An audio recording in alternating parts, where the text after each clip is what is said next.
football was great. It's great stories. It's opened doors for jobs. It's given me, cool opportunities to meet people who still think it's fun that I played football. Shoot, I just had a yard sale a couple weeks ago, and some guy was like, "You, Ryan Sprague." And he went back to his house and got a poster and had me sign it. I mean, there's moments like that are still fun, that are all part of the football. Yeah. But to me, the real issue is the fact that I consider my life eternally shifted because of my exposure to Coach Bowden and his prioritization of faith.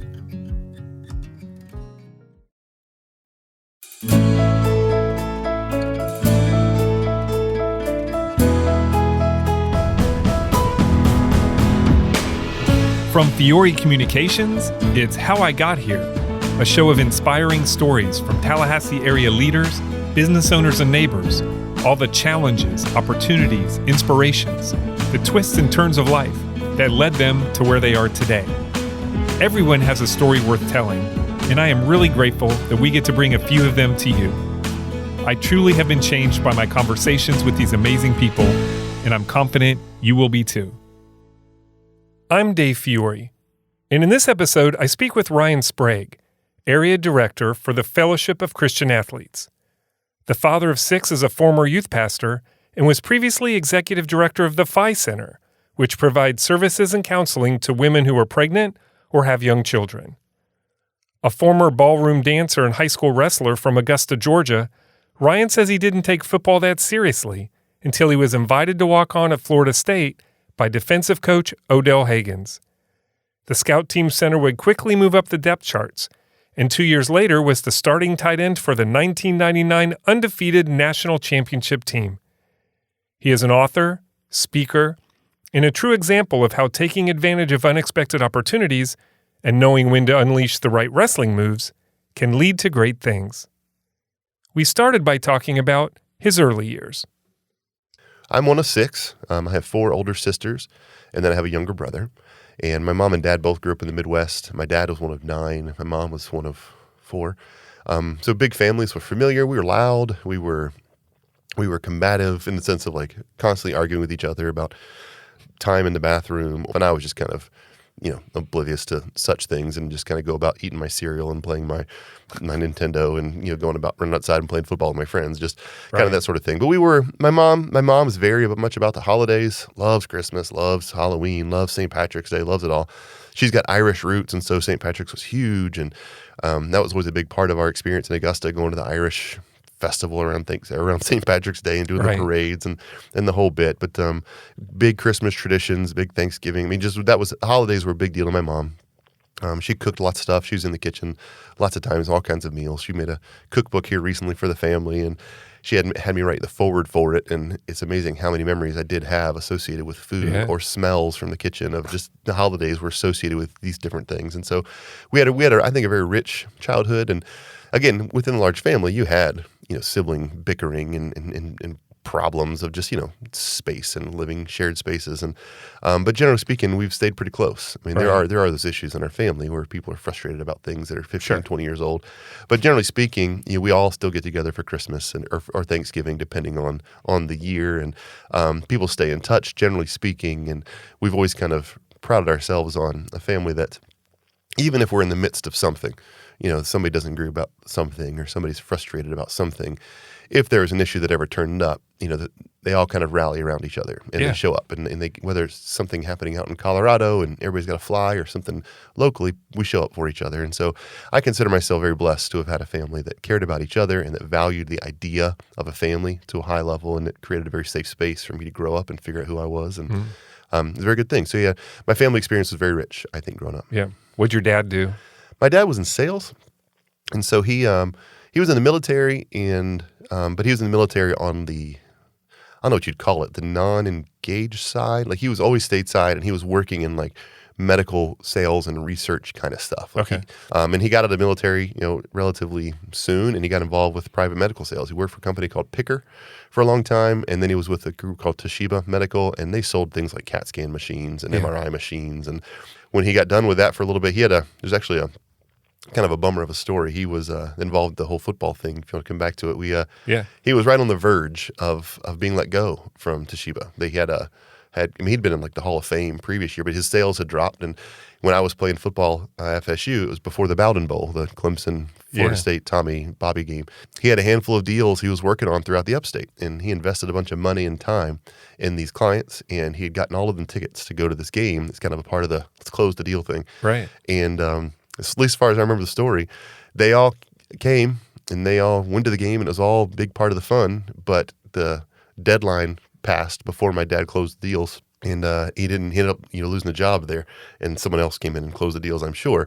But that might move my dad into trying to do private medical sales. And so all of a sudden now he became an installer also, and he's bought warehouses, and he started buying smaller kinds of equipment. And so he'd go to like a local doc who wants to just maybe upgrade their smaller office x-ray machine and buy that thing and take out the x-ray tubes and sell the tubes to other people. And so he's been a way to, he found a way to kind of reinvent what he was doing to maintain and diligently create a space for himself to continue to provide for the family in a different way. All right, you went to Lakeside High School? Mm-hmm. Is that right? Yeah, go Panthers. It was a new high school when we were growing up. My sister was the very first graduating class. One of my sisters was, and we were probably 3-4 years the school existed before I started going to school there, and we took pride in our little Lakeside High School in the Panthers. And so what were those years like for you?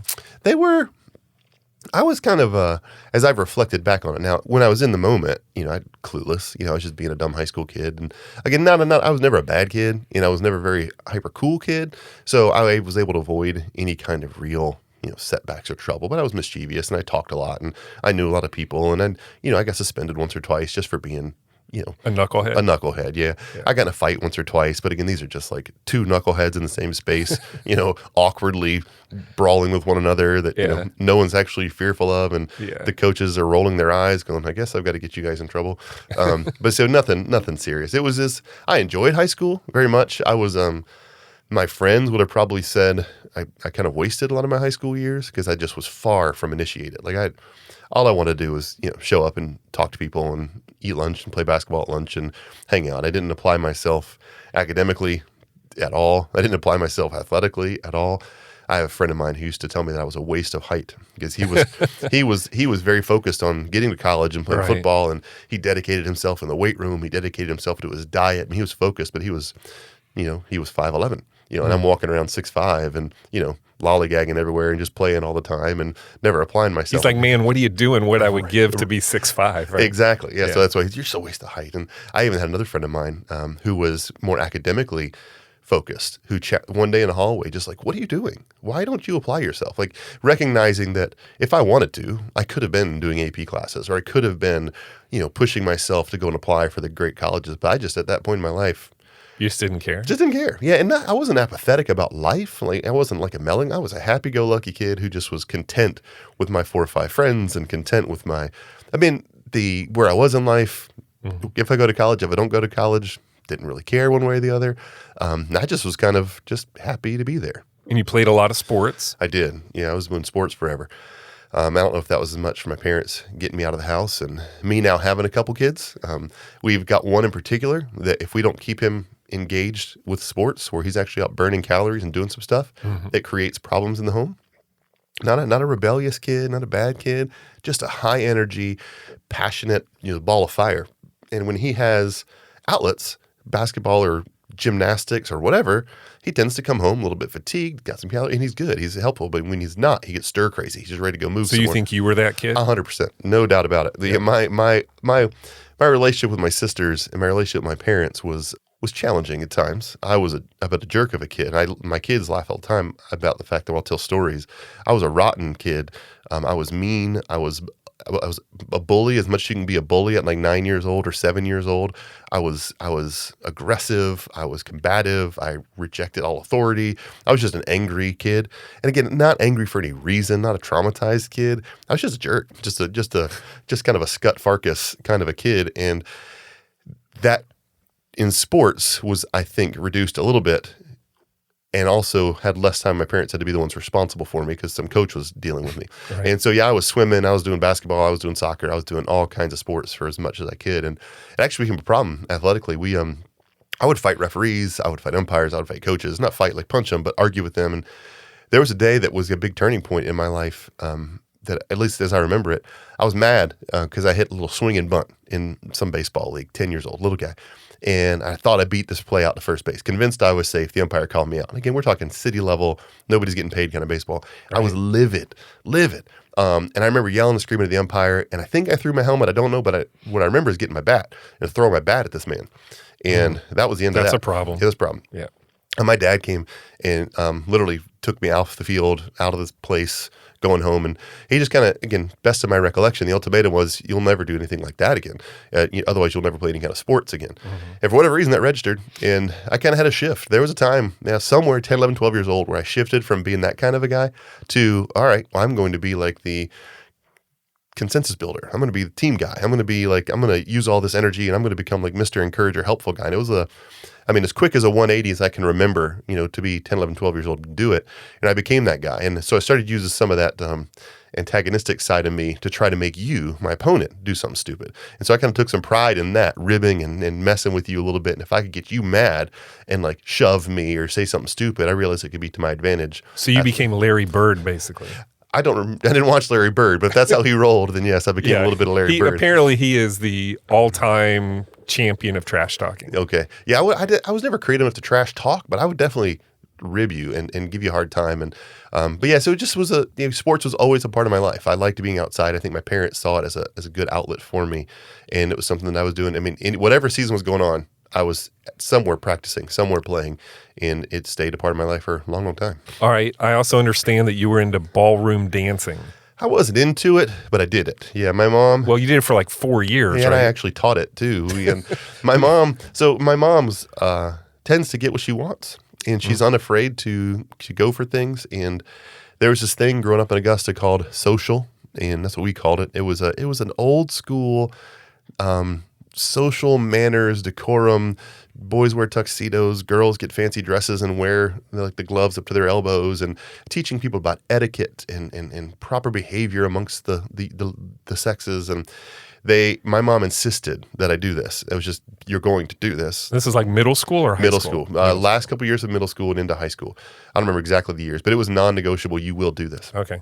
And so I had to go and awkwardly, you show up at these things, they teach you how to waltz and they teach you how to foxtrot, and you would learn how to do a tango, and you're learning the very basics, and you would then have to you'd learn steps, and then they would make you go and pick someone to dance with. And I was kind of proud of that, because I was a wallflower as it became like girls. I was never going to approach a girl, and I just was not confident in that way. And again, I was very content with Mario and Donkey Kong and those sorts of things. Just never was going to be a thing. So that helped me in that regard to not be a complete buffoon as it pertains to the opposite sex. And then we'd go and they'd have a formal every year, and they'd rent out the Civic Center, and we would all go and dance on the floor of the Civic Center, and all the families were there watching. Again, formal wear, formal attire, all the way up to this thing called a cotillion club. Yeah. Cotillion Club is your 4th or 5th year there, and you have to apply to do it. And again, my mom was insistent that I would do it. I was absolutely not going to apply. So my mom applied on my behalf. And most people, the application was an 8.5 by 11 sheet of paper. Who are you? Where'd you come from? Where'd you go to high school? That kind of stuff. My mom turned in poster boards of all of these things, of me with these crazy pictures opening Christmas presents and putting captions, "I'm so excited to be in Cotillion." And my mom was just adamant, again, that I would do this. And so she made that happen. And I did a year of being a ballroom dance instructor for like the middle school kids. And it was a very good part of my life. It was a fun season, something I would definitely not have tried otherwise. And I was glad ultimately that my mom insisted that I do that, because it's been a fun story now for 20 years. People love hearing that and it's story. way before Dancing with the Stars. So way it wasn't really as cool, That's probably, right. Oh, it was as not. it is now. It was not. And some of my more vivid memories from that they weren't necessarily related to social. We used to go to McDonald's, and that was the big deal. We'd go to social and go to McDonald's afterwards. Yeah, buddy. And there was a night, a couple of the guys got in a fight, and I remember this thing happening. These dudes chasing each other around McDonald's, and this one guy getting his suit coat pocket ripped off, and they're all red faced and beat each other up with their ties and their jackets. Just a surreal scene that sticks in my head of social experience. So again, it's supposed to be decorum and propriety. That's not a gentlemanly thing to do. No, fighting in a McDonald's does not represent how things go. But yes, that was a big part of my life. And actually, my first date with my current wife, we went ballroom dancing. That ended up being a part of the story. Now that's a skill that you can use. Surprising to say the least. That was a big part of it, was the surprise. When did you start to focus on football as a sport or did you? Yeah, I really didn't. I mean, again, football I did. I mean, I was a pretty big dude, and I could do it. Wrestling was a sport I loved. So Okay. if I was going to focus on a sport, it would have been wrestling. And we didn't start wrestling. It didn't exist in my school until I was a junior, maybe a sophomore, but I didn't do it until I was a junior. I loved wrestling. Wrestling is hard. It is hard. And that's part of the reason I loved it. I loved the teammates. It was a group of, misfit toys also. We all kind of fit together. We all enjoyed one another's company. We're all a very different group of guys, where football has generally a stereotypical personality, I guess, or a stereotypical, shared goals or values. We had kids in the wrestling group that were into playing like Magic the Gathering cards. We had kids that were outdoors, like REI guys, hiking and fishing. We had dudes that were kind of jocked. It was just we just all shared this love for this new sport that we all were learning together. And there was something about that was really special for me. And I loved wrestling. I loved practices. I loved training. I loved the teams, loved the trips. And that's what I really, if I pushed myself, it was on wrestling practice. That's where I gave every bit of my energy. That's where I tried to get better. That's what I really wanted to be good at. Football is just something I could do. And I enjoyed football. Why didn't you pursue wrestling? I wasn't good enough. I'm wrestling in Georgia. And so, I think I was 6th in the state my senior year. But compared to the dudes in Iowa and Minnesota. Are you in the top weight class? I was in the second highest weight class, okay, which was fun for me. I was 205 pounds. My weight class was 220. And so I never had to again, your waist to height. You weren't wearing garbage bags to lose a pound. Yeah, and they would do that kind of stuff, sucking on Jolly Ranchers so they could spit out a little bit right before they had to go weigh in and those sorts of things. So football, I just did. Man, I could do it. I enjoyed being at football practice. Again, my parents had me out there. There's some social collateral involved with being on a football team, middle school and high school, and I just kind of kept doing it. And in continuing to do it, opportunities presented themselves in my junior and senior year. But I wouldn't say it wasn't until college that I actually started to try to apply myself to being any good at football. Right. So what positions did you play in high school? I was a tight end, and I was a linebacker, and I was a defensive end, and I think that's all. I think there's just all the big guy positions. Tall guy, yeah, the awkward, basketball guy positions. Yep, that's where I was. All right. So it sounds like you enjoyed football to some extent, right? But you weren't at a point where you were fielding scholarship offers or trying to make a plan that way. No. But you decide to walk on at Florida State. Yes. So what led to that decision? Yeah, there's a little bit more than that. So my quarterback in high school, a guy named David Rivers, was pretty good at football. Similar build to me, but not as broad as I was, but 6'3", 6'4", could throw the ball a mile. He was getting recruited by colleges, and he ended up taking a full ride scholarship to Virginia, and he played quarterback at Virginia. And my best guess is that because of his accomplishments, some of the guys on our team, were picked up, in the sense of scouts were coming to see him. And people knew who we were. And so I got invited to the University of Georgia's football camp my junior year with David. So the two of us went together, and I ran around there a little bit. And that's when the coaches was Ray Goff. And Ray Goff was a little bit more of an old school, traditional, we have tight ends and fullbacks, and, we're not afraid to get 4 yards at a time kind of coach. Right. And there was some interest from Georgia, that, hey, maybe this guy could be something. So they started sending postcards or whatever. Okay. And I started getting some little postcards from some other smaller schools like Presbyterian and, Gardner-Webb and schools around the upstate South Carolina and Georgia that were Division III or Division II. Just because I think there's some sort of database out there that once you get into the sea of potential high school athletes that might be in college, people could just kind of start sending out feelers. These were generic. They weren't addressed to me particularly. They didn't, it's not that they knew who I was. They would just fill these things out and I put in literally your name, your height, your weight, your GPA, what positions you've played. So they're just getting information. And I at least got on the list of people that were trying to find out information about me. Okay. And so Ray Goff got fired. Jim Donnan came in at Georgia, who was all about 4 or 5 receivers. They were no longer recruiting any kind of tight ends, so I lost any kind of connection with them. Somehow along the way, I got a card or two from FSU, and I started. The guy Ronnie Cottrell was the recruiting coordinator at the time, and I started. All of a sudden, I get a phone call from this guy Ronnie Cottrell down at Florida State, and he's saying, "Hey, man, I'm a recruiting guy down at Florida." Again, he probably calls 400. I don't know. They call people all the time, and this is back in 1996. And I started getting, the only school that actively recruited me was Florida State. Wake Forest sort of, kind of, maybe a little bit did, to the point that I went and did an unofficial visit to Wake Forest. Unofficial is where you pay your own way and you stay at your own hotel. And since you're there, they'll give you a tour. Yeah. And so I did that to Wake Forest. And Florida State invited me to come down, but they told me you're going to have to come down on an unofficial visit. And so I came. And I came down to Tallahassee, and I got to go on the whole recruiting kind of whirlwind that is recruiting trip. Again, that was fun, right? It was a thrill. Again, and I didn't even really fully appreciate that I was getting like the B side of a recruiting trip And so, like, these guys, if you see the crazy recruiting stuff now, the photo shoots, yeah. and in the stadium, you get jerseys with their names on, all that kind of stuff. The photo shoots. Yeah, I got a photo shoot in front of a locker with a practice jersey. But at first, my mom and my dad and I, it was like, I'm the biggest deal in the whole world. And so my ego allowed me to absorb that hook, line, and sinker. They love me. I'm a big deal. And I suck. That I absorbed that whole entire experience for me. And again, I stayed on some dude's couch. I mean, it was not at all like an official trip, but it was a good experience to me. And Coach Odell Haggins was the one who I got to sit down with as a coach, and he just showed me his championship rings. He said, "You come down here, you're going to get one of these every year." And again, he gave the same pitch to me he would have given to somebody else, and that idea. And my debate was Wake Forest, whereas you get a free laptop if you go to school or Wake Forest, because you're going to make you be great at school, or go to Florida State and get a chance to get a ring, and people are going to think you're cool. So to me, I was committing to Florida State straight out. And I remember coming back and telling my friends in high school, and the response was, "No, you're not." "Yes, I am going. No, you're not." That was generally, it was not going to happen, right? So because Florida State, these are the dynasty years. Man, they're killing people. That was the biggest deal out there. Yeah, and again, I'm oblivious. I was a Notre Dame fan growing up, and I only followed college football if Notre Dame was on, because they were on NBC. I could see them all the time. Right. My dad was kind of a Big Ten fan. Notre Dame won the national championship in 1997, which is the year I was born, and that's how I picked my team. I found an almanac. Whoever won the championship in my birth year, I was going to pick them. I picked Notre Dame, and they happened to be on TV all the time. So I was Rick Meyer and Jerome Bettis, and Rakib Ismail was my favorite player. I mean, I loved Notre Dame, so I knew about Notre Dame Purdue and Notre Dame Michigan, and I knew that I read history books from Notre Dame. I knew about the old Newt Rockne days and Notre Dame and Army, and I quoted speeches. I mean, a lot of the Rudy story, as far as like his infatuation with the school, was a part of my story. So Florida State was clueless.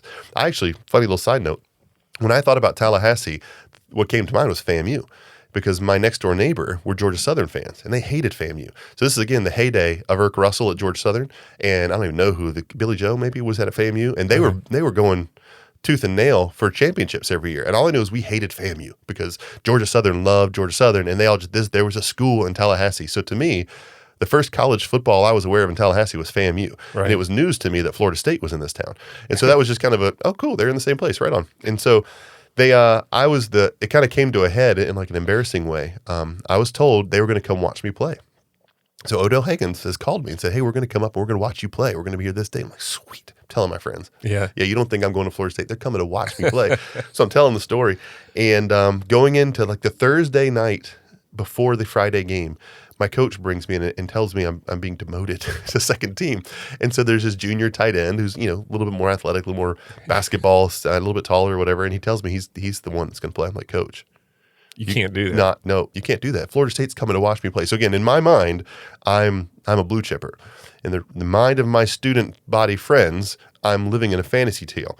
And here I am, my coach telling me, "You're not even going to start for us." And you think you're going to, that whole thing. So I convince him, I beg him, I plead, and he keeps me as a starter. So he let you play? He can let me start still. Okay.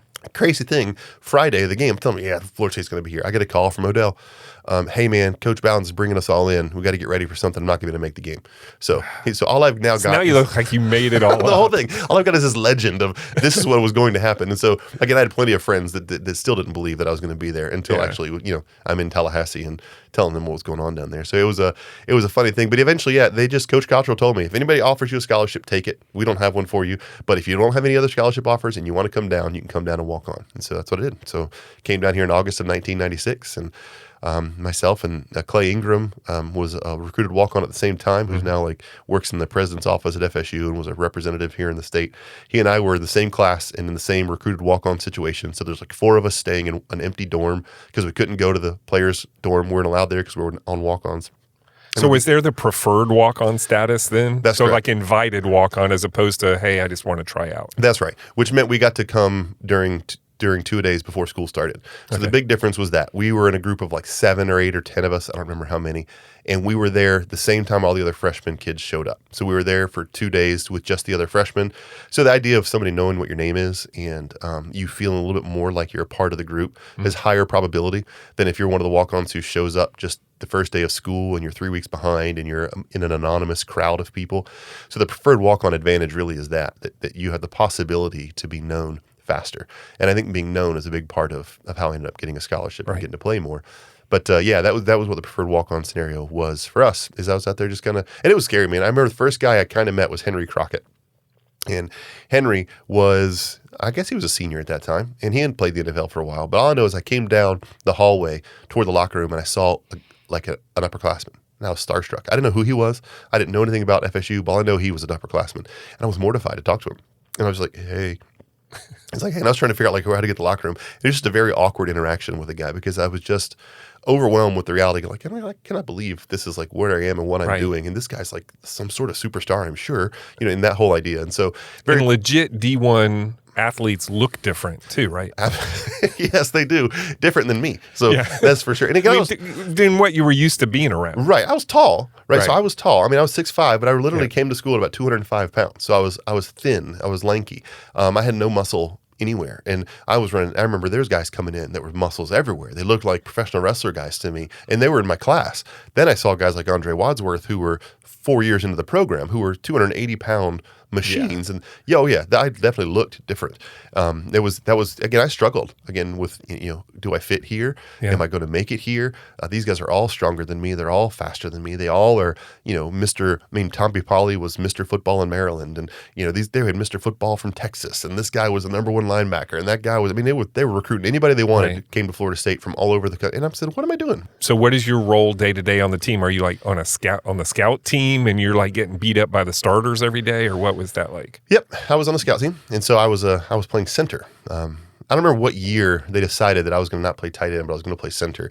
But I know at some point one of the coaches said to me, you got pretty good feet for a tight end, but you could have great feet for a center. So they're just going to see you're not very athletic, actually. If you want to try this position over here, you might be able to leverage that. But they had me playing center, and so they had a deflated football wrapped up in like athletic tape. And so they want me to, I actually broke one of the quarterback's fingers when they had me snapping with a real football. So I snapped deflated football. They didn't want scout team exchanges on the center to quarterback exchange. So the quarterback always had the ball, and I'd have to do that. And we're blocking. Again, this time, that defensive line was Peter Boulware, it was Andre Wadsworth, it was Connell Spain, it was Greg Spires. All these guys played in the NFL for a long time. Right. And I'm out there clueless, trying to play center. And the guys next to me are offensive linemen. They're all recruited. So guys like Justin Ammon and Ross Brandon and Jerry Carmichael and Jared Moon, these guys all were recruited to come play. All of them were big, strong, hulking dudes in high school, became much bigger, stronger, hulking guys in college. And I'm out there again, the odd man out, but that's where I was. Right.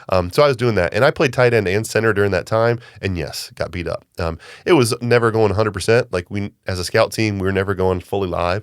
There would just be times where the guys would remind you that they were a lot bigger and stronger than you were. And so the moment you kind of got yourself a little bit too high in yourself that, hey, maybe I can do this thing, one of them would go 100%. And there was a time where Andre Wadsworth, he wasn't being a jerk. Andre was great, but there was a time where one of the coaches got onto him and was, telling him he wasn't going hard enough, and I had to block him the next play. And all I remember is, as soon as the ball was snapped, I was off of the ground and I was going backwards, and he went straight into the tailback, and he tackled the tailback with me in between him and the tailback. So he tackled the two of us at the same time on the ground. I was like, okay, just to show you he could. That's reality. Yeah. I got beat up on scout team for a couple years.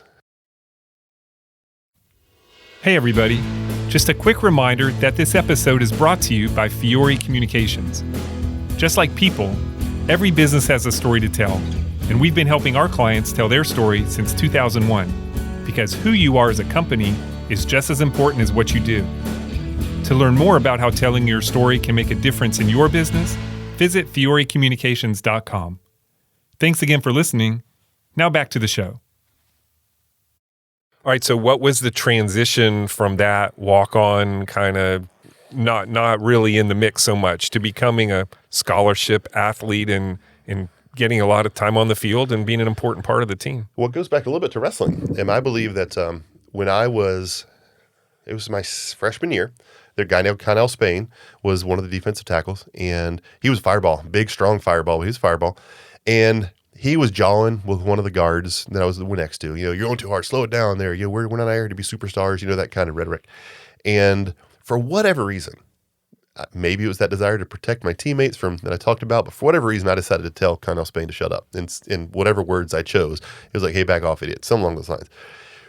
We're in the huddle at the time. So we're there. John Lilly was the guy running the scout team, and he's showing us a card, what we got to do the next play. And I had turned around and said this. So Spain comes to attack me then. Like, we're not during the middle of a play. He just leaves this line of scrimmage, runs the 5 or 6 yards to our huddle to come and decide to attack me in this moment, because I talked back to him. And in that moment, I just reacted, and wrestling days came back to me. And when he hit me, I grabbed one arm and grabbed the other arm and fell, and I rolled over, and I had him, and I just held on for dear life. And in the holding on, I had his right arm, like with my two arms, and his left arm with my legs, and I'm just put all the way and just holding on for dear life because this guy's going to kill me.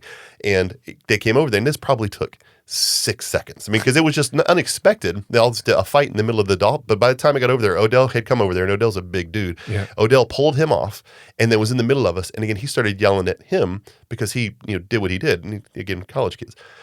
But by the end of practice, that episode had become, I beat him up. And the legend had grown around this episode. And all of a sudden I had guys knowing who I was. Hey, there's that guy. Good job, Sprague. I heard you to Spanky. This kind of Spanky was his nickname. Even Work Done. Like Work Done intentionally came aside and be like, hey man, I heard you to Spanky. That was awesome. And again, so the legend of what this was grew, and it became And Work didn't talk a lot. No, right? not a lot at all. It became a fishtail. I mean, it became That's this awesome. big story. And I went from anonymous to known in that moment, even after practice. Spanky like run out of practice with me. He's like, hey man, you good job there, whatever. And it's just known. And so then in film the next day, of course, that was a part of the process too. Everybody's watching the film and they're seeing this little just roll and thing that I did, which A wrestling move. Yeah, a wrestling move. But again, the imagination of this thing was he's going head over heels, he's getting slammed. But anyhow, this just became this thing of this guy who had beaten up Spanky. And I do believe that was a big part of it, in the sense of I was now kind of part of the club, at least a little bit. Coaches knew who I was. There was something, I think the difference between a walk-on who gets a scholarship and a walk-on who doesn't get a scholarship isn't necessarily far superior athleticism. Again, I wasn't moving from walk-on to starter. I was just same level of ability, but an opportunity to go to school for free. It wasn't because I was a great athlete, but what separates you from anybody else? What separates you on a resume from anybody else? Somebody notices something, right? And in that context, it was at least that. And I think I started to grow up. I mean, I went from 205 pounds my freshman year to about 260 pounds going into my next summer. I think that was part of it. So I was offered a scholarship the summer of my freshman year, at the end of my freshman year. And part of that was due to people getting kicked off the team. So all this happened right away. That was that whole first year, those couple little episodes. But then there's a couple guys that were dismissed from the team from doing things they should have been doing. One guy stole from somebody in the locker room, and Coach Bowden, you maybe always heard about him giving people second chances, third chances. One of the ones that he would not tolerate is theft in the locker room, because again, it violated that team idea. One of the guys did, and he was off the team. And so scholarships opened up. And so I was given a scholarship. And so, going into my second year, I was on scholarship with Seminoles. Big deal. That was a big deal. Right. And you primarily played tight end? Well, no, golly, I didn't lay to tight end until I was junior. So they couldn't figure out I was going to play. So I don't remember what years it was, but there was a time where I was like the fourth string center, the third string fullback, and like the fourth string tight end, which the bottom of the depth chart in all three positions. And any given day of the week, I was practicing with a different group and in a different meeting room. And they were trying to figure out where I fit. It just was an awkward size. And the combination of my height, my weight, and my athleticism didn't lend itself to fitting perfectly anywhere, and they were experiencing depth problems at all three places. And so I was kind of doing all those jobs and any given day doing all those things, which helped me. I think I developed better blocking technique playing a center, and I developed better open field technique having to play fullback, and I had to learn more of the offense comprehensively, learning all those positions. So all of that was beneficial to my ultimate where I ended up landing. But it wasn't until I was a junior that I landed at tight end and stayed there. Okay. And that became your position, and you got playing time. And that's the one I loved of all the positions. And that's that's right. I became a starter my junior year. And so I was starting with the team that 99 year, going for the championship in my senior year. But in both those scenarios too, a little bit smoke and mirrors. Like there was a guy who came in, Nick Franklin, who was the #1 junior college tight end in America, who got recruited the summer of going into my junior year. Again, they're looking at the tight end available to them. He's adequate. We can bring in a guy. And Nick was told he had to show up in shape. And if he didn't show up in shape, he wouldn't start. And we did a mile run as our test. He didn't make the mile run. So my very first game of my junior year, I got to start. But me being a starter was because based on a meritocracy, the better athlete was suspended. So I started that first game, had a reception, kind of felt like a big deal. Immediately the next Monday, I was bumped back down to second team. And Nick was supposed to be the starter. And midway through that week, he tore his knee. He tore his ACL in an open field practice. And so he lost his whole season to an injury. And I ended up starting that whole year as a tight end, partly because, not partly, Nick tore his knee up. And if Nick hadn't torn his knee up, he would have definitely been the starter. I'd have gotten some time. I was legitimately the #2. Right. But Nick would have had most of the time, but I ended up starting the whole year. And it's cool. I was the starter on the championship team. But again, a little bit because, someone else's misfortune. Well, what was that? 99 was undefeated, wire-to-wire #1. Bobby's first undefeated season. was a big deal. What was that all like? I'd be curious if my teammates would say something similar, but in the moment, I don't think it didn't feel as big to me as I think it felt to fans of the program or people who knew the history of Florida State or sports writers of the day, even if they weren't covering Florida State as their beat. This idea of the first team ever to go wire to wire, the significance of Coach Bowden finally getting an undefeated year. Those sorts of things were lost on me. Now, they may not have been lost on my teammates, but to me, it was just playing football with your friends, right? So we got to play in big games and being on TV, but that had become relatively normal over the course of my redshirt year and freshman, junior. I mean, that was just kind of what it was to be a football player at Florida State. And it was just kind of normal, and that was what life was. And so it was a thrill, but the thrill was the fact that, I had these people on my teammate that were very good friends and that I enjoyed running around with, and we laughed and told stories with. And it was as much about the Fridays after games or going to get, all-you-can-eat fajitas at restaurants in town and hanging out with you. I mean, that was what it was all about. Football was the thing that we did, and we happened to be doing it at the highest level. And I don't mean to be like bashful or to simplify what it was. I'm just saying in the moment, I don't think we were fully wrapped up in it. It was just go beat Clemson or Miami week and Florida week. Because to be real honest, we knew going into our seasons, there was nobody that was going to play with us except Miami and Florida. And so Miami and Florida was always the big week. So that was where everything ratcheted up, but our focus was beat our rivals, be the state champs, accomplish the goals that were the same goals every year. And it just so happened that we were the team that did those things that were part of Coach Bowden, that were a bigger part of the college football history. But for me in the moment, it was just, again, fun. It was thrilling to just be there with your teammates and playing football and winning games, and not losing's better than winning and those sorts of things. And at the end of it, I've said this before, it was kind of anticlimactic. Again, our goal every year was the national championship, every year. So we had fallen short. And I remember Coach Bowden, he would always shift in the locker room at the end of a bowl game to the fact that the seniors were leaving and the juniors now had to carry the mantle. Same thing happened in that game. We won the championship. We got to get the pictures, and Coach Bowden had his moment, and we're in the locker room, and very quickly, all right, juniors, now we got to think about getting ready for next year. And just the reality that the machine continues moving forward, it really dulled it for me. And I don't mean that negatively. It just was like, all right, we won a national championship. Now we got to go do mat drills again. It was just the next thing. And so it was just a part of life being a football player here. And again, looking back now, I see how amazing it was. Like, we were a part of such a great time in history, and most people don't go play college football for 5 years and only lose 5 or 6 times, and they're not playing in the big bowl games every year. And they're not. We were an incredible time. It was incredible. But again, in the moment, it was just normal. Yeah. So, what was it like playing for Coach Bowden? Now, my answer is going to leave the football world again, because I don't have a great football story per se. But for me, it was about the fact that he was a Christian man, and he made sure faith was a part of the culture there, and that people were given the opportunity to respond to the message of Christianity. I don't believe he was forceful. He was a polite evangelist. But the big thing he did was he made room for that to be there. And so having a chaplain with the program all the time in Clint Purvis, David Van Hallinger, the strength and conditioning coach, Coach Bowden giving him room to facilitate a Fellowship of Christian Athletes huddle with the football team and other athletes there. Coach Richt, he came to his faith as a Christian under the tutelage of Coach Bowden.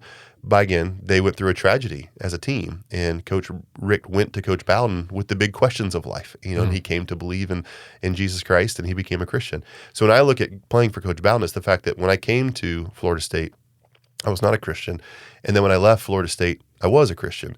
And beyond that, I developed like my vocational trajectory out of that reality. Everything I've done in my life professionally has centered around the idea that I'm a Christian, whether it be working in churches or at the pregnancy center or the mission work I'm doing now with the Fellowship of Christian Athletes. It all stems from that moment in being a part of an FCA program in January or February of 1997.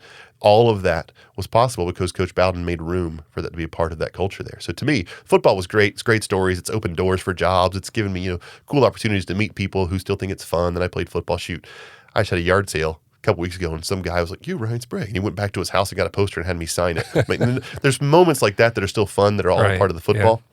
Yeah. But to me, the real issue is the fact that I consider my life eternally shifted because of my exposure to Coach Bowden and his prioritization of faith.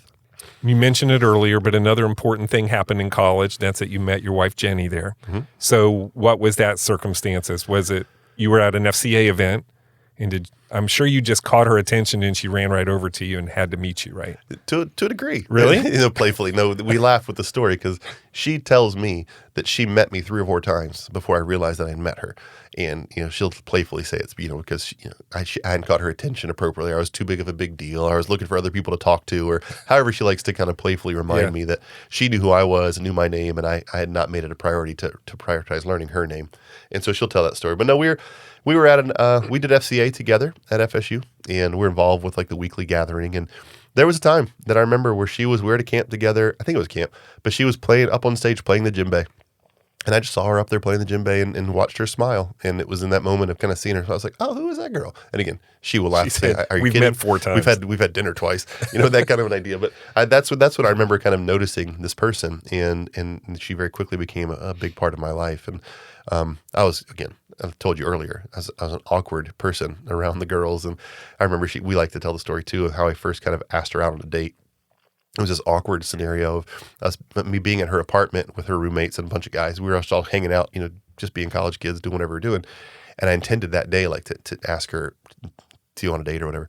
And I just was horrified of actually doing that and possibly her saying no. And I just lingered, just kind of hung around. And next thing you know, I'm like, there's only me and a couple of roommates left. I fell asleep on the couch, just sitting on the couch because I was just trying to muster up the guts to say, something. She took somebody home, and I'm finally there, and I'm like, well, I was just wondering if, maybe could we possibly, if you wouldn't be too invasive, possibly maybe hang out together, just the 2 of us. One of these awkward. She's like, yes, and so she was kind enough to ease that awkward ask for me, and so she made it happen, and that's where I ended up ballroom dancing around Lake Ella.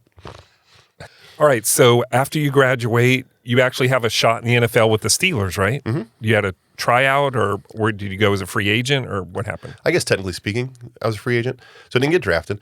I remember I sat there and watched draft day. It was a big deal, and it was partly a big deal in my memory because I was interning at Killarn United Methodist Church with the youth ministry at the time, and there was a Toby Mack or Franklin Graham. I think it was a Franklin Graham crusade was in town the same weekend as the draft. But I was like, no, man, I'm not going to the crusade with all you guys. I'm watching the draft. This my future is happening here. So me not having a big draft party is because everyone else was doing things they're supposed to be doing. I'm sitting in my apartment or whatever watching it. Day 1 goes by, day 2, no, I don't get drafted. I get a phone call from my agent after the draft's over. Hey, congratulations, you're a Buffalo Bill. And I was like, do I have a say in the matter? Like, what just happened here? Right. He's like, well, nobody else really called. So. No, you really don't. I was like, are you sure? Buffalo? And again, Buffalo, was terrible at the time, but all I imagined was very, very cold, way up north, want nothing to do with that. And he goes, well, I'll call around. So he goes and he calls around and he calls back and goes, hey, how about the Pittsburgh Steelers? I said, yes. And so it was kind of fun and maybe short-sighted. Like, you don't get to know how the story would have gone, but Pittsburgh sounded way cooler than Buffalo. Pittsburgh gave me like a $2,000 signing bonus. Mm-hmm. That was a big deal to me. And my father-in-law, Jenny's dad, is a huge Steeler fan. Pittsburgh's a part of their story. So to me, I was like, hello, this is exactly what's going to happen next. And I went to Pittsburgh, and the coach, Ken Wisenhunt, who went on to be head coach, he was from Augusta. He and I had this shared bond together. You're like, this is it. Oh, man, God is writing this story. I'm like picturing the movie. I was very motivated to get involved with like my faith while I was there, so I got connected to a church. I started working with the Allegheny Center Alliance Church, working with their high school youth ministry while I was in training camp. I got a Bible study started, so I was leading a Bible study with other athletes on the team. And in my mind, I'm doing all the things necessary to like compel God to keep me on this team because look how important I am. I mean, look at all that I am doing. He's going to use you in big ways. How could he not? I mean, no one's doing this kind of stuff. Well, who else is in training camp? And so, I was trying to be sincere and do things with the right motivations, but I think in the back of my mind, I was doing what I loved. I mean, it wasn't a matter really of doing something that I was trying to persuade the Lord to like me. I just remember football was always something I could do. I had developed this point in my life where ministry was what I loved. I loved working with people. I loved teaching the Bible. I loved working with families. That was really what if anything, it was a distraction from, I should have been reading a playbook or whatever, but that's what I enjoyed doing. So it was genuinely, authentically part of my being who I am. Yeah. But I jumped on it, and they, though athletically, realized I wasn't the future. And so I got to play in a couple games. I got to play in the very first game in Heinz Field. And I caught a pass, and there's a picture that exists out there. My wife and I, with me in my Steelers uniform. And so, did they let you keep the jersey when you're done? Dude, that was story. Apparently, I could have kept some stuff, but I didn't realize it. So remember, my shift from being anti-authoritarian, rebellious kid to toeing the line, doing things the right way kid. When we got cut, we're walking off the bus, going into camp, and they're just do with a clipboard. Sprague, Fiore, Johnson, stand over here, like we're the kids getting cut. Went up to a room. We get to meet with the general manager. Here's your plane ticket. You're done. Thanks for your time with the Steelers. Go wait on the bus. So that's what I did. I went and waited on the bus. Little did I know, like the other guys went back to the locker room and they were clearing their lockers and they were getting all the gear, wristbands and socks and jerseys and shorts. And these guys come out with boxes of gear and I'm sitting on the bus with nothing. And by the time it was time to go. So I was like, oh my gosh. So like the only thing I really had was I had a Minnesota Vikings locker room towel. It was like and a picture, like my evidence that I was in the NFL. And I finally got rid of the Vikings towel later on. But right. So what was your backup plan if you didn't make it in the NFL?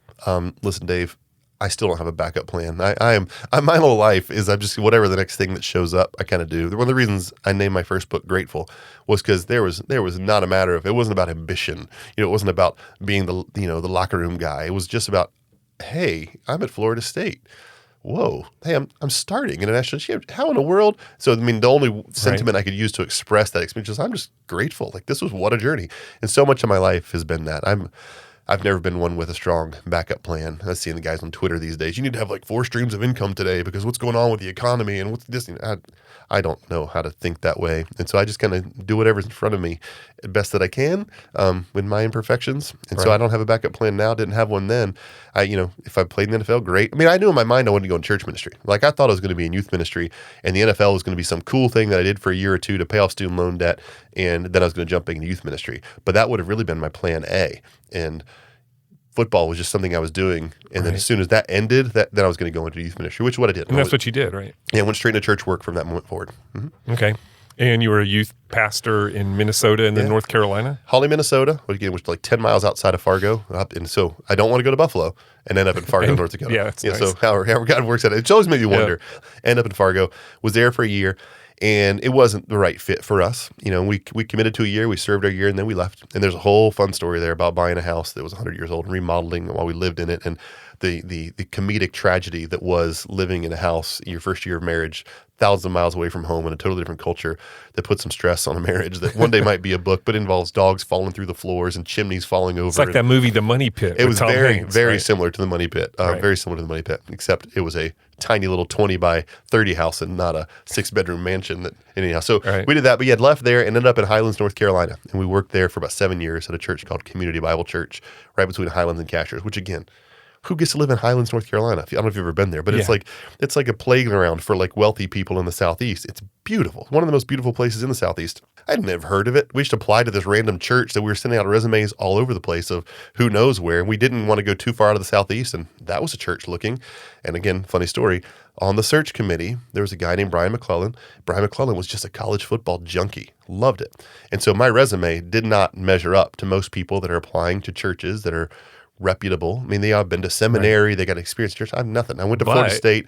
Yeah, exactly right. He saw that I was a college football player. And to him, that mattered. And there was like this stack of resumes they liked and this second stack. And Brian kept that other one at the top of the second stack. And these guys came in. It didn't work out. He said, we need to call this guy. He played at Florida State. He probably just wanted to talk football. Anyhow, we got up there and then I got to meet some people and God opened that door. And so here I do. I find myself living in Highlands, North Carolina and for like 6.5 years. And like, then I found out how much people loved Highlands. All of our friends are coming to visit. We had people in our house all the time. You live in Highlands? Oh, we're going to just again reconnect with FSU. Right. FSU does a big golf tournament up there all the time. And so anyhow, that was a wonderful 7.5 years of our life that we loved Highlands. We loved the mountains. We loved the snow. We loved the seasons. We loved the people. We loved the church. It was just a wonderful, really great 7 years. Yeah. So what brought you back to Tallahassee? Well, the middle story is our oldest son, Cademan, has cerebral palsy. And Cademan he does not let many things stop him. He wants to do things, whatever the thing might be. And in Highlands, utilizing wheelchairs is a bit of a challenge. Everything's on a slant and there's stairs everywhere.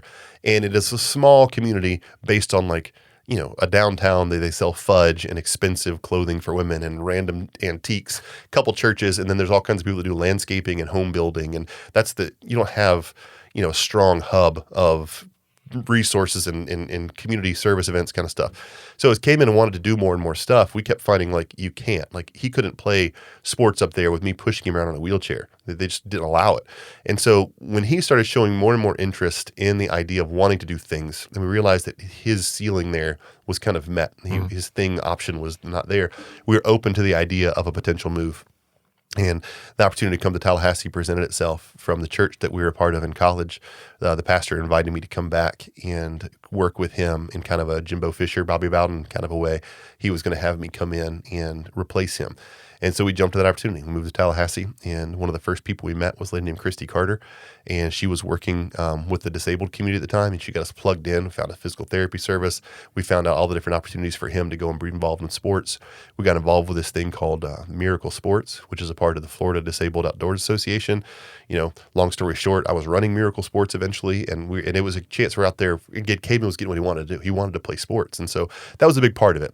We were content to live in Highlands for the rest of our lives until we hit that moment where we realized our desire to be in the mountains was going to make life really, really hard for him. Well, I did want to talk about your family, and you have 6 children, right? Mm-hmm.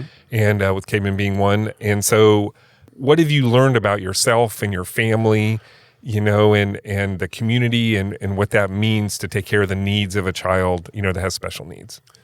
Well, I think any parent knows that all of your kids are unique. And each one of those kids changes the family dynamic in the way that kid does, and whatever it is. So you have a kid that's, it's a high achieving kid, or a kid that's, trying to figure out where they fit in the world, or a kid that's, whatever. They change the dynamic of the family. And I changed my family's dynamic as a kid by being kind of a bit of a jerk. He creates his own dynamic by his unique set of circumstances. He was our first kid, and so all we knew as parents was parenting a kid who had special needs. So to us, that was normal from the word go. Yeah, you had nothing to compare it to. Nothing to compare it to. And we had to learn a whole new vocabulary. We had to learn about a whole new culture of people that are out there, because there's families that are dealing with various different disabilities in their homes. But if you're not paying attention, you don't even know they're there. I mean, the services they provide are in a different building, and the doors they enter are a little different places. And I really don't mean to compare. I'm not trying to compare it like 1950s America and racial tension, but there very is this other culture of families with disabilities that you can overlook and not realize that are there unless you're in it. Right. And then all of a sudden now I know about physical therapy and speech therapy and occupational therapy, and I know about WIC and Medicaid issues and how to deal with different things that you have to learn about when people have disabilities. And I know about wheelchair repairmen. I know what AFOs are, and I know I know about Botox treatments you don't learn that stuff if you don't need to. And much the same way with my second child, Jackson. He loves design, and he loves computers, and he loves film editing, and he makes his own apps, and he's got this great mind. And the same thing, I'm having to learn a whole new language, a whole new culture. Who are the film editors of the world, and I don't understand what Adobe photo suites are. And again, he's got his own particular set. So to me, it's just you're loving your kid, and you're trying to do your best as a parent to try to provide for them the things that they need and give them as many opportunities as possible to learn who they are and how they fit in the world. And that's what it's been like for him. So it's taught me a lot. I realize how selfish I am with interactions with him. And I get mad at cerebral palsy sometimes, and it comes out at him. His legs don't bend the way they're supposed to, or, he struggles with drooling. And I find myself getting mad at that kind of stuff sometimes, and realizing it's like getting mad at you because your name's Dave. It's just who he is. It's an unreasonable reaction. It makes me realize how selfish I am. I just want things to be done my way and in my time. And that's been interesting. And that juxtaposed with me being what I think is a normal dad.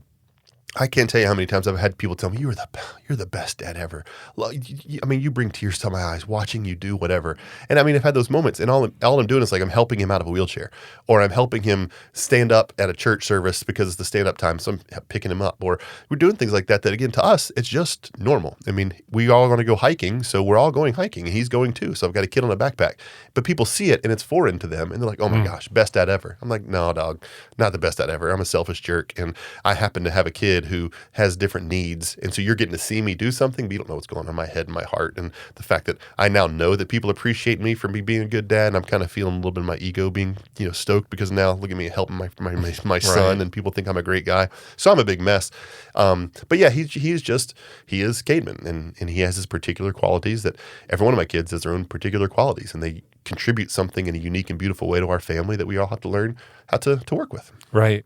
So when you come back to Tallahassee, you eventually end up taking a job as the CEO of the Pregnancy and Help Information Center, or PHI Center. What led to that position, and tell us what PHI Center is all about. Yeah, so remember I told you I'm kind of grateful. I don't have a plan B. So we'd stepped away from our church at Kingsway. I'm not going to get into that story now, but just it was the right next thing to do. But we weren't stepping into anything.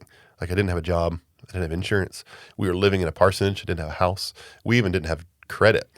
Because I had been out of debt for a couple years and we were living in a place where we didn't have to pay the utility bills or anything. Like literally we were ghosts on so we just didn't have the stuff. No plan B. Just, this is the next step.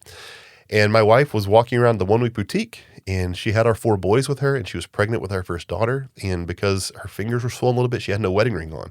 And so Connie Moore, who's the director of the PHI Center at the time, has got a little booth set up, and she just sees this apparently single mother of 4 who's pregnant with a 5th walking around the 1 Week Boutique, rummaging through, used bibs and whatnot. This poor woman on her own. So she says, hey, we can help you, and so she starts talking to her and finding out who she is, and finds out we don't have insurance, and invites us to come down for an ultrasound.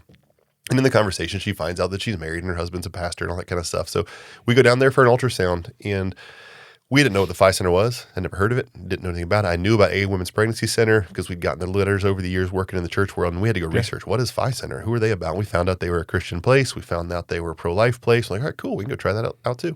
So I drove down there. We went down there with our 4 boys, and my mother-in-law, who's helping just keep an eye on the kids. And we were driving at the time the old FSU golf team bus. Like we had bought that as our family car.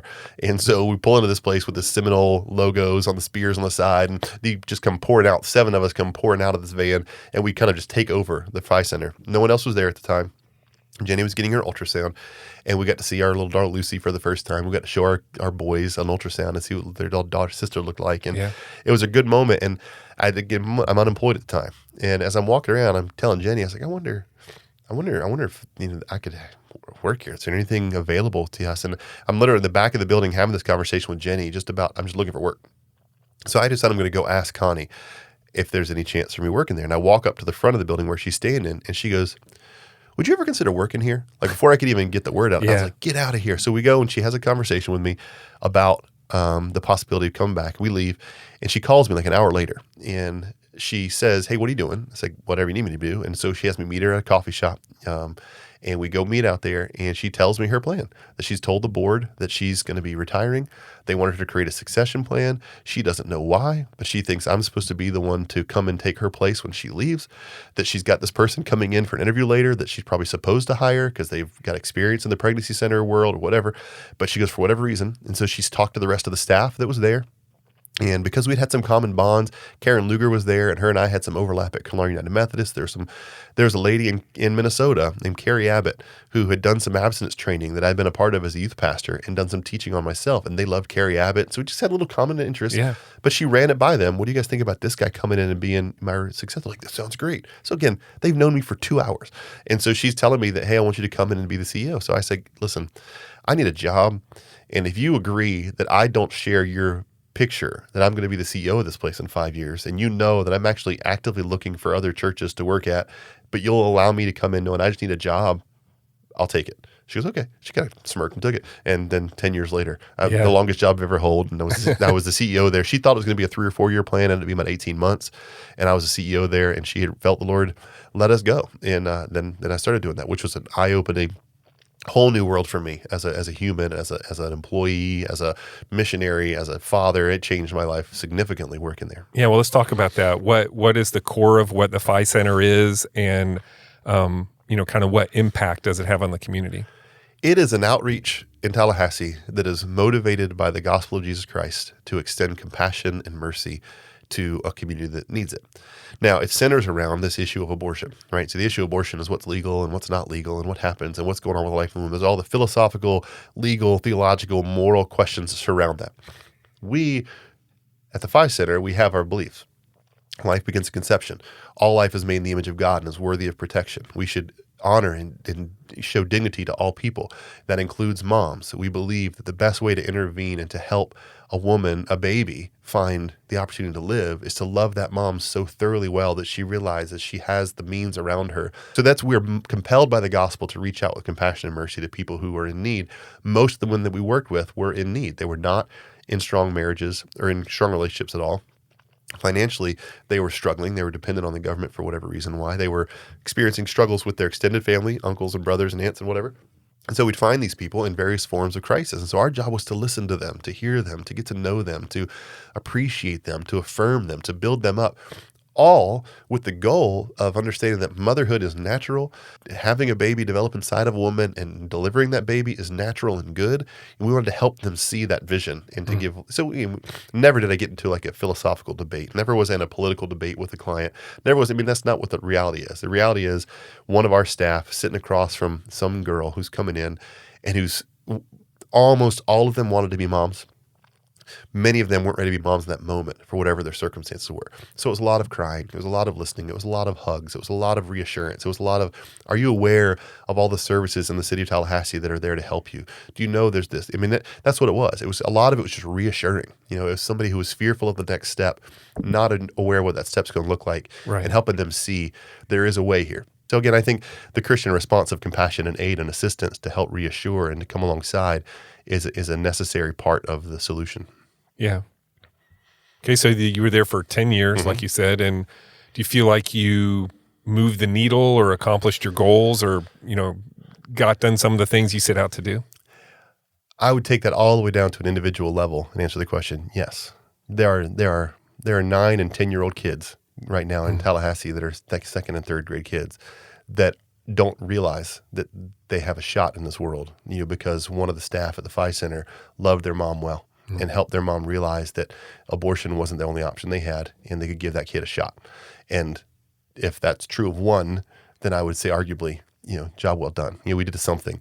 Right. And then recently you have transitioned to the Fellowship of Christian Athletes, right? So tell us about that job. And I know you're working on the 3 college campuses here. That's right. FAMU, FSU, and TCC. So what is that job, and what are you hoping to accomplish there? Man, hoping to accomplish. Remember, don't have a good plan B. My job's I'm hoping to learn. What are you doing tomorrow? I'm learning to learn the ropes right now. I'm learning. This is the first time I've ever worked for a place that wasn't local. I've only ever worked for like local churches or local. So learning about like corporate and working for a place that's global. It's a whole new kind of paperwork and a whole new kind of processes. So there's a lot of learning there. So for people who may not know, first, what is the Fellowship of Christian Athletes? So the Fellowship of Christian Athletes was started back in like '54, I think. Branch Rickey, who you may know, he was part of those that follow sports from back in the day. He was seeing athletes peddling, Pepsi or whatever they were peddling back in the day. And it's like, hey, man, why can't we utilize this platform to advance God's kingdom? And the inception of FCA was born then. And what it is FCA is an effort to utilize the platform that is sports to try to advance something more significant than sports out there in the world, namely the gospel of Jesus Christ.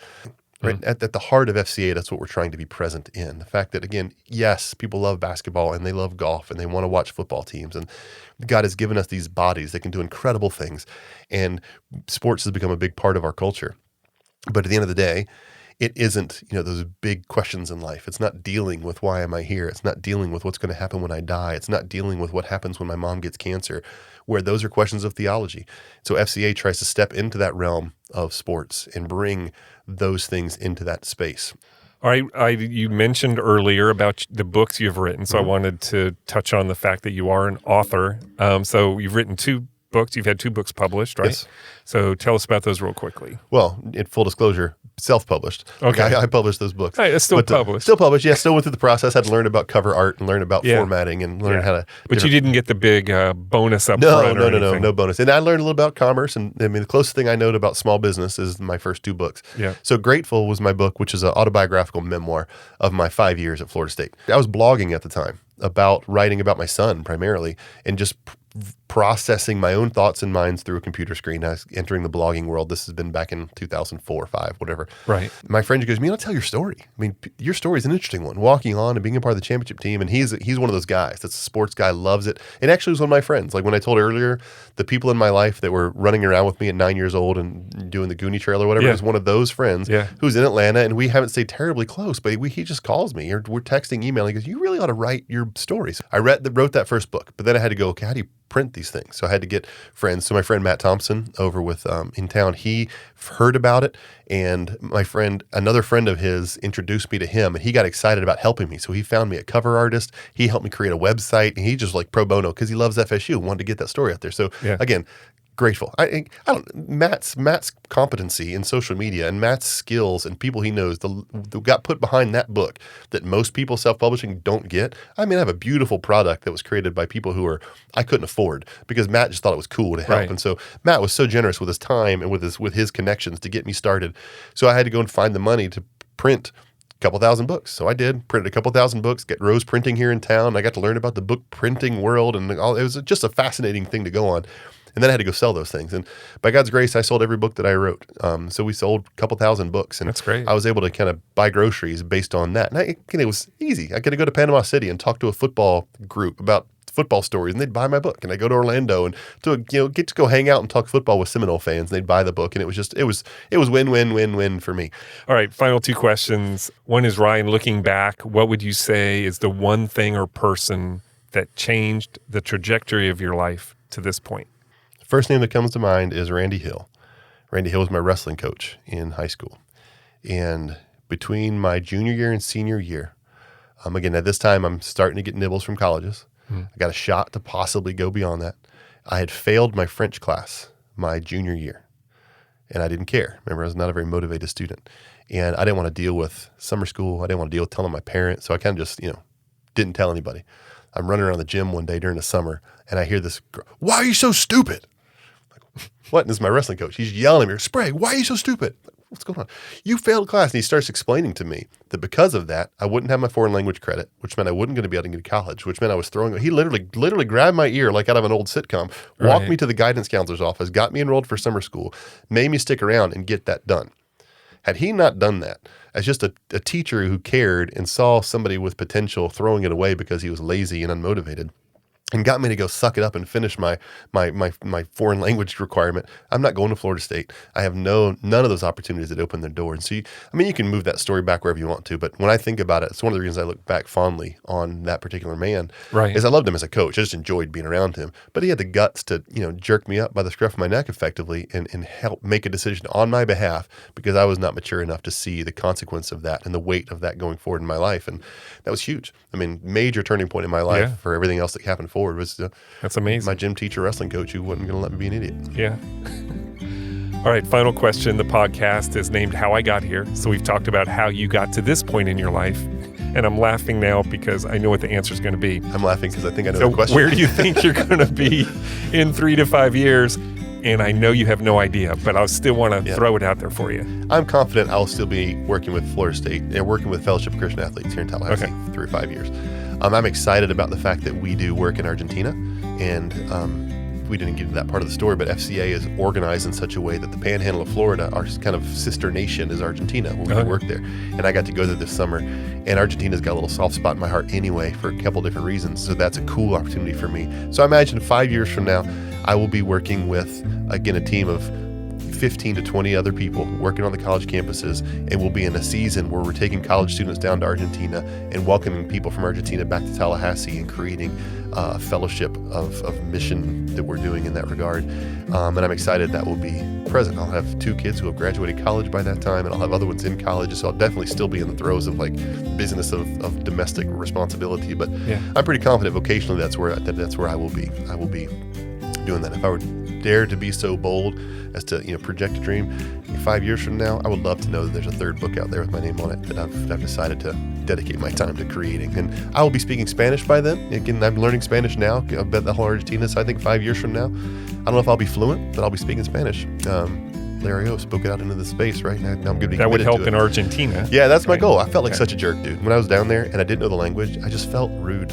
And it felt unloving and unkind to not know their culture and their language better. And so I'm very motivated to learn it. And so I got Rosetta Stone for Christmas, and I've been sitting around doing my classes, and I'm trying to do my best to learn the language, in part to be, I think, human to them.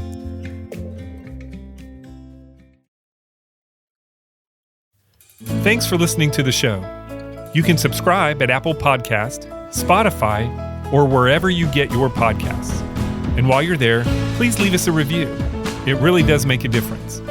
Thanks to my amazing staff at Fiore Communications, who pick up the slack while I'm working on these podcasts, and to Troy Bloom for composing our theme music. You can hear more of Troy's creations on Facebook and Instagram at Troy Bloom Music. To connect with the podcast or suggest a future guest, Follow us on social media or email us at podcast@fiorecommunications.com.